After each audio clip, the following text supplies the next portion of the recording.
Hello आज आपण बनवणार आहे पावभाजी. त्याकरता काय काय साहित्य लागतं ते बघा. 2 बटाटे चिरून घेतले मीडियम आकाराचे मी.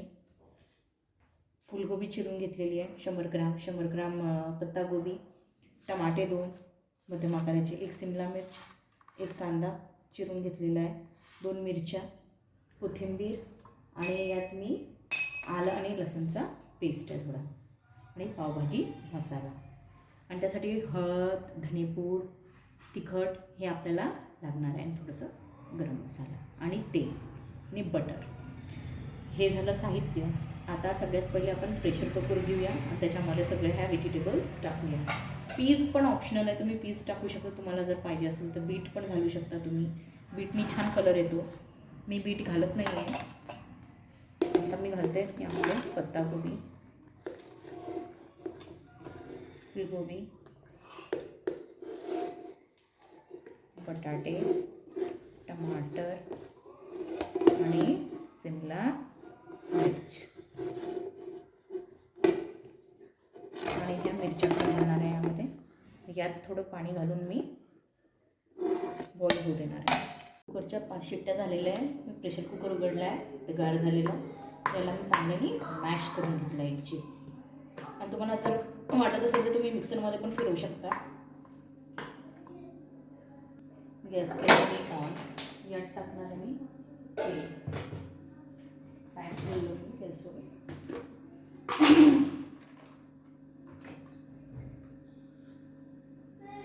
यात घातलं मी तेल. तेल थोडं गरम होऊ देणार आहे.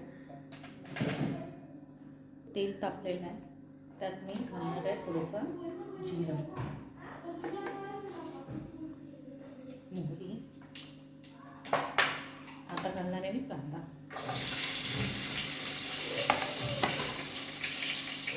कांदा तो होऊ देणार आहे. अद्रक लसूणचा पेस्ट घालणार आहे आणि टाकणार आहे.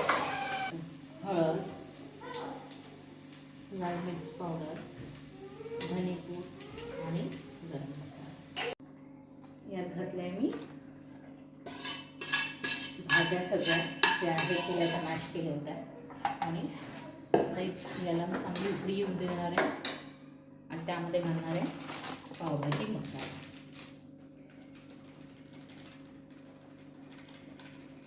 2 टेबलस्पून मी घातलेला आहे पावभाजी मसाला. आता छान लावून आहे. आता घालणार आहे त्यामध्ये मीठ.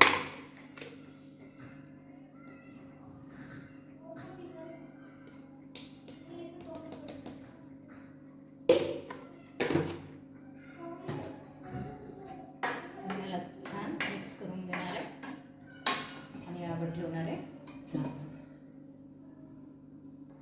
यामध्ये घालणार आहे मी बटर.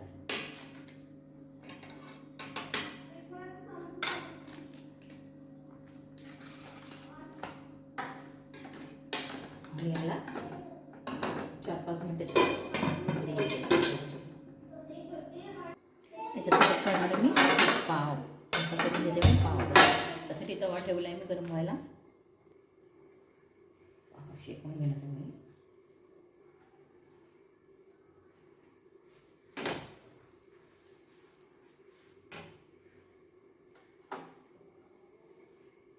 झाले पाव. भाजी पण रेडी झाली आहे. मी गॅस ऑफ केलेला आहे. आता पावभाजी भाजी मी सर्व करते. आपली पावभाजी रेडी आहे. याला सर्व करा तुम्ही पावसोबत, पापडसोबत, लिंबू आणि कांदा.